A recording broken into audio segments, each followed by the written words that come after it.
ముఖ్యమంత్రి చంద్రబాబు నేతృత్వంలో కేబినెట్ ముందు 25 అంశాలున్నాయి. కేబినెట్ తీసుకోబోయే నిర్ణయాలు ఏమిటి, ఏ అంశాలపై ఫోకస్ చేస్తున్నారు, దానికి సంబంధించిన బ్రేకింగ్ తోటి వాళ్ళ బ్రేకింగ్ అవర్ని మొదలు పెడదాము. కొనసాగుతోంది ఏపీ కేబినెట్ సమావేశం. 25కు పైగా అంశాల ఎజెండాతోటి కేబినెట్ సమావేశం కంటిన్యూ అవుతోంది. ముగ్గురు మంత్రులు ఇవాల్టి సమావేశానికి రాలేదు. అనారోగ్య కారణంగా కేబినెట్కు పవన్ కళ్యాణ్ హాజరు కాలేకపోయారు. అలాగే తండ్రి మరణంతో నాదెండ్ల మనోహర్ కూడా ఇవాల్టి కేబినెట్ మీటింగ్కి హాజరు కాలేదు.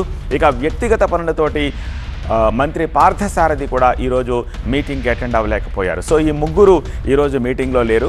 మిగిలిన మంత్రులంతా ఉన్నారు. పరిపాలన, అభివృద్ధి, సంక్షేమం, పెట్టుబడులపై చర్చిస్తున్నారు. సమ్మర్ సీజన్లో చేపట్టాల్సిన చర్యలపై కూడా కేబినెట్ చర్చిస్తోంది. డీజిల్, పెట్రోల్ సరఫరా అంశం కూడా ఇవాల్టి కేబినెట్లో ప్రస్తావనకు వచ్చే అవకాశం ఉంది.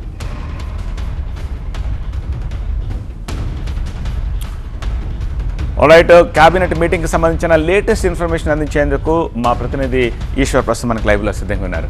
ఈశ్వర్, ఎంతసేపు అయింది స్టార్ట్ అయ్యి 25 పాయింట్స్ ఎజెండా అంటున్నారు, ఎంతసేపు కొనసాగే అవకాశం కనిపిస్తోంది? టేబుల్లో లేని అంటే ఎజెండాలో చేర్చిన అంశాలు ఏమైనా చర్చించే అవకాశం ఉందా? ఓవరాల్గా పిక్చర్ ఏంటి? ఖచ్చితంగా రెగ్యులర్ ప్రాక్టీస్ కన్నా టేబుల్ ఎజెండా కూడా ఉండే అవకాశం ఉంటుంది. రెగ్యులర్ ఎజెండాతో పాటు అడిషనల్ ఎజెండా ఉండే అవకాశం ఉంది. ఆ దిశగా కూడా ఈరోజు కూడా కొంత అజెండా ఉన్నట్టుగా సమాచారం ఉంది. అయితే ప్రధానంగా ఈరోజు కొద్దిసేపటి క్రితమే మంత్రి నారా లోకేష్ 11 గంటల సమయంలో 10th క్లాస్ రిజల్ట్కి సంబంధించిన ఆ ఫలితాలను కూడా అక్కడి నుంచే క్యాబినెట్ నుంచి రిలీజ్ చేశారు. ఆయన ఆన్లైన్ ద్వారా వాటిని క్యాబినెట్ని డిస్కషన్స్ మధ్యలోనే ఆ రిజల్ట్స్ని కూడా లాంచ్ చేయడం జరిగింది. అదే సమయంలో మిగతా అన్ని విషయాలు దాదాపుగా గంటన్నర నుంచి క్యాబినెట్ జరుగుతుంది. మరొక గంట పాటు జరిగే అవకాశం ఉంది. మొత్తం 26 అంశాల అజెండాతో జరుగుతుంది.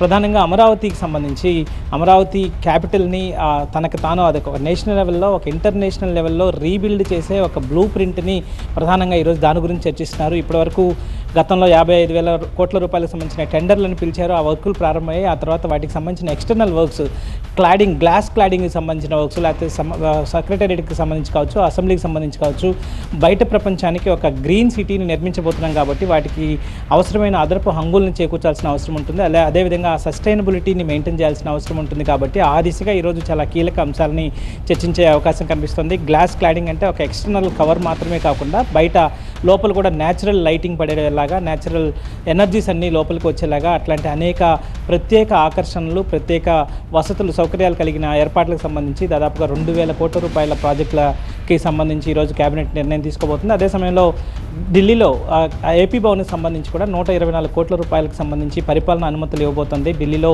ఏపీ భవన్ని పెద్ద ఎత్తున బిల్డ్ చేయాలి. అక్కడ రెగ్యులర్గా వెళ్ళే ఆఫీసర్స్ కోసం కావచ్చు, లేకపోతే ఇక్కడి నుంచి వెళ్తున్న ప్రజాప్రతినిధులు కావచ్చు, అక్కడ care of Delhi Bhavan, AP Bhavan ఉంటుంది. కాబట్టి దానికి సంబంధించి కూడా ఎప్పటి నుంచో పెండింగ్ ఉందా డెసిషన్. సో దానికి సంబంధించి కీలకమైన నిర్ణయం తీసుకున్న నేపథ్యం కనిపిస్తుంది. అదే సమయంలో సమ్మర్ సీజన్ కాబట్టి సమ్మర్లో వాటర్ స్కేర్సిటీ వచ్చే అవకాశం ఉంటుంది. వాటి మీద ప్రధానంగా డిస్కస్ చేస్తున్న నేపథ్యం మీద కనిపిస్తుంది. అదే సమయంలో మిగతా రాష్ట్రంలో ప్రధాన అంశాలుగా ఉన్న డీజిల్కి సంబంధించిన వాటి మీద ప్రస్తుతానికి ఆ ఇంటెన్సిటీ తగ్గినా కూడా దాన్ని పూర్తి స్థాయిలో ఇంక మరొకసారి అవి తిరిగి రిపీట్ కాకుండా ఉండడానికి అవసరమైన జాగ్రత్తలు తీసుకుంటున్న నేపథ్యం కనిపిస్తుంది. సో ఓవరాల్గా మరొక గంట పాటు ఈ సమావేశం జరిగే అవకాశాలు స్పష్టంగా కనిపిస్తున్నాయి. రైట్ ఈశ్వర్.